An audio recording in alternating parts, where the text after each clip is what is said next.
Okay, let's get into this. Sauerkraut. For many of us, it's just that tangy stuff on a hot dog, maybe. Right, a condiment. Exactly. But what if it's actually doing more? What if it's like a secret weapon for your gut health? Well, that's what's so interesting. There's some new research out of UC Davis suggesting just that.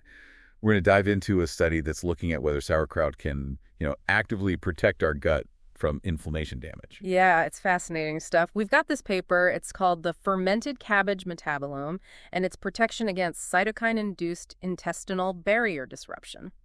Bit of a mouthful there, of CACO2 monolayers. Hey, yeah, science titles. Yeah. It's by Lei Wei and Maria L. Marco, just published in Applied in Environmental Microbiology. Right, and there's some UC Davis news coverage too. So for everyone listening, our mission today is pretty straightforward.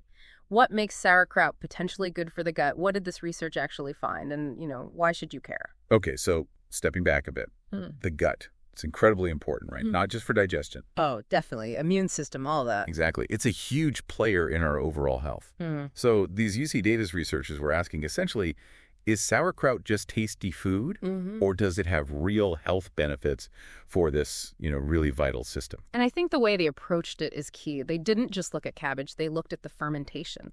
They compared raw cabbage, actual sauerkraut, and even the leftover brine, that liquid, That's a really crucial point, because fermentation isn't just about preservation. It fundamentally changes the food's chemistry. How so? Well, the researchers were looking really closely at all the different chemical compounds, they call them metabolites, that get produced specifically during fermentation, when cabbage turns into sauerkraut. And they found hundreds of these. Hundreds, yeah. It's a big transformation biochemically. Wow. Okay, so they tested these different things, raw, fermented, brine. What was the main takeaway? What did they discover? The big finding, really, was that the sauerkraut, the fermented stuff, showed a clear ability in their lab tests to help protect intestinal cells from the kind of damage you see with inflammation. Like a shield for the gut lining. Sort of, yeah, providing some defense. Okay, that sounds significant. But what really jumped out at me was that the raw cabbage and the brine, they didn't do the same thing. Exactly. They didn't show that same level of protection. It really points to something special about the fermented product. So it's not just cabbage, it's fermented cabbage. Precisely. And another really interesting bit, when they looked at the sauerkraut itself, they didn't find a big difference between homemade stuff and the kind you buy in a store. Oh, that's actually great news. Makes it practical. It really does. You don't have Okay. to be, a home fermenting guru to potentially get these benefits. Much more accessible. Right.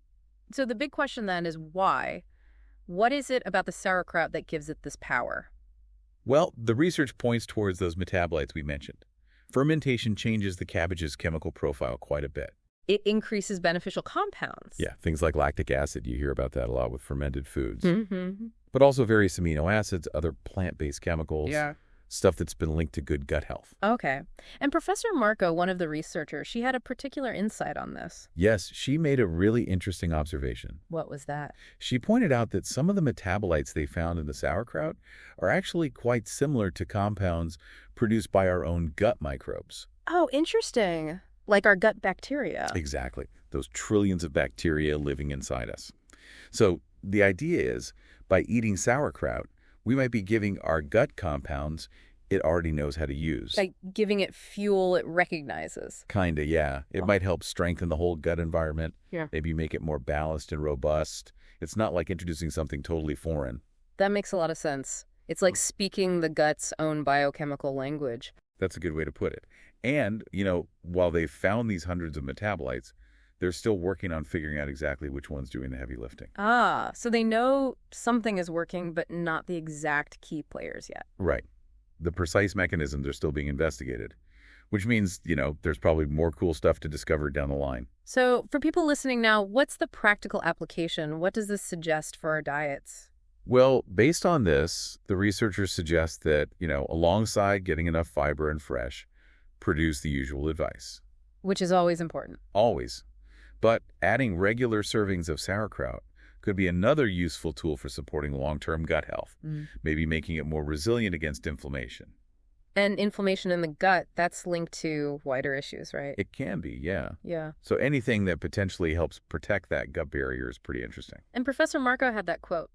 Something about reframing sauerkraut. Yeah, she said something like, a little bit of sauerkraut could go a long way. She really pushed the idea of thinking about it beyond just a hot dog topping. See it as part of a regular healthy pattern. Exactly.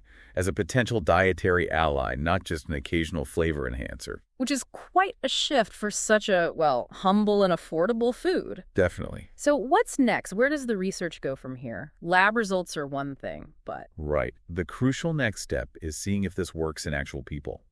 They're planning human clinical trials. Oh, okay.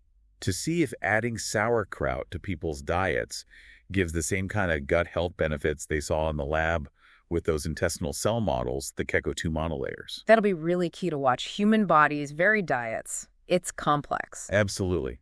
Lab models are useful, but the real world is the ultimate test. You know, I'm still thinking about the brine not working as well. Does that tell us something important? That's a great point. It really suggests the live microbial action during fermentation is critical for creating these protective compounds. So it's not just the leftover chemicals, it's the active process. It seems that way. The brine has some fermentation byproducts, sure, but it doesn't have that ongoing metabolic activity you get in the fermenting cabbage. It really highlights the live cultures and the biochemical changes they drive. Got it. That makes sense. And just for context, this research had funding, right? Yeah, it's worth mentioning they got support from the California Department of Food and Agriculture and also a Jastrow Shields Graduate Research Award from UC Davis. So people are recognizing the importance of looking into these food health connections. Absolutely. There's definitely a growing awareness about how diet, especially things like fermented foods, can really impact our well-being. Okay, so let's try and wrap this up for our listeners. The main takeaway seems to be sauerkraut shows some real potential for protecting the gut. Right, and this seems linked to the fermentation itself, creating these beneficial metabolites. And importantly, it looks like both homemade and store-bought versions might offer this benefit. Which is great news for accessibility.